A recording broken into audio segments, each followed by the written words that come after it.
2019 dari mata kuliah Psikologi Pendidikan dan Konseling yang beranggotakan saya sendiri Bella Fardeli dengan NPM 25030383. Saya Simona Tidak Azhara dengan NPM 25030399. Saya Berarti Sentangila dengan NPM 2503030123. Pernah nggak sih kalian belajar materi yang sulit dipahami, tapi setelah dibantu oleh guru atau teman-teman, kalian merasa materi tersebut mudah dipelajari dan dipahami? Nah, pengalaman itu sebenarnya menjelaskan teori belajar dari Lev Vygotsky. Nah, siapa sih Lev Vygotsky itu? Jadi, Lev Vygotsky adalah tokoh psikologi pendidikan yang berasal dari Rusia.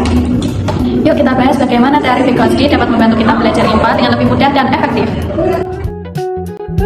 Menurut Vygotsky, belajar itu tidak bisa dipisahkan dari lingkungan sosial. Artinya, kita bisa belajar dengan efektif ketika berinteraksi dengan orang lain seperti guru, teman sebaya, orang yang lebih berpengalaman, atau media belajar. Konsep penting dari teori Vygotsky adalah zona perkembangan proksimal atau ZPD, Zone of Proximal Development.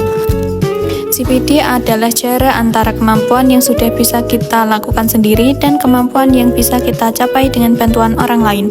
Misalnya, seorang murid belum bisa menjelaskan cara kerja fotosintesis sendirian, tapi ketika guru memberikan petunjuk atau temannya membantu menjelaskan langkahnya, seorang murid tersebut jadi paham dan mudah untuk menjelaskan cara kerja fotosintesis.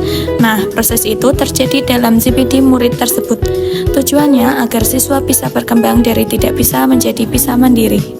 Vygotsky juga memperkenalkan konsep scaffolding atau bantuan sementara. Bayangkan scaffolding seperti tangga atau penyangga bangunan. Saat belajar, guru atau teman membantu memberikan petunjuk, contoh, atau pertanyaan pemandu. Ketika kamu bisa mandiri, bantuan itu perlahan dilepaskan. Contohnya, ketika kamu melakukan praktikum perubahan wujud zat, guru akan menunjukkan langkah-langkah dan menjelaskan alat yang digunakan. Setelah itu, kamu mencoba sendiri sambil dibimbing.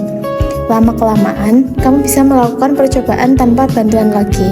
Itu artinya, proses scaffolding berjalan dengan baik. Selanjutnya, bagian penting yang terakhir dari teori Vygotsky adalah bahasa dan interaksi sosial. Contohnya yaitu siswa berdiskusi dan menulis di papan tulis.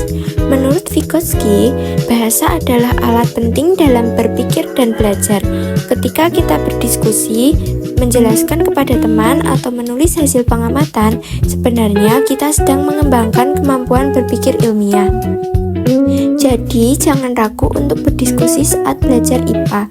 Semakin sering kita berbicara tentang konsep ilmiah, semakin dalam pemahaman kita terhadap konsep itu. Penerapan teori Vygotsky dalam pembelajaran IPA. Yang pertama, menggunakan kerja kelompok atau diskusi untuk memecahkan masalah ilmiah. Yang kedua, guru bertindak sebagai fasilitator atau pendamping belajar. Yang ketiga, berikan tantangan sesuai kemampuan siswa. Dan yang keempat, memberikan dorongan pada siswa untuk saling membantu dan menjelaskan konsep satu sama lain. Yang kelima yaitu gunakan pertanyaan terbuka dan refleksi agar siswa berpikir kritis. Jadi kesimpulannya, belajar yang efektif terjadi melalui interaksi sosial antara guru dan siswa, di mana dukungan bertahap atau scaffolding dalam zona perkembangan proksimal membantu siswa mencapai potensi belajar yang optimal. Bahasa dan komunikasi berperan penting sebagai alat dalam membangun pemahaman dan berpikir ilmiah.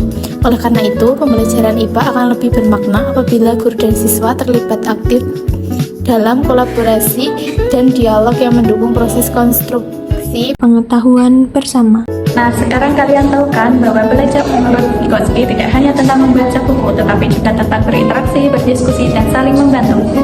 Ingat, belajar adalah perjalanan sosial. Semakin aktif kita berkolaborasi, maka semakin cepat juga kita memahami pelajaran.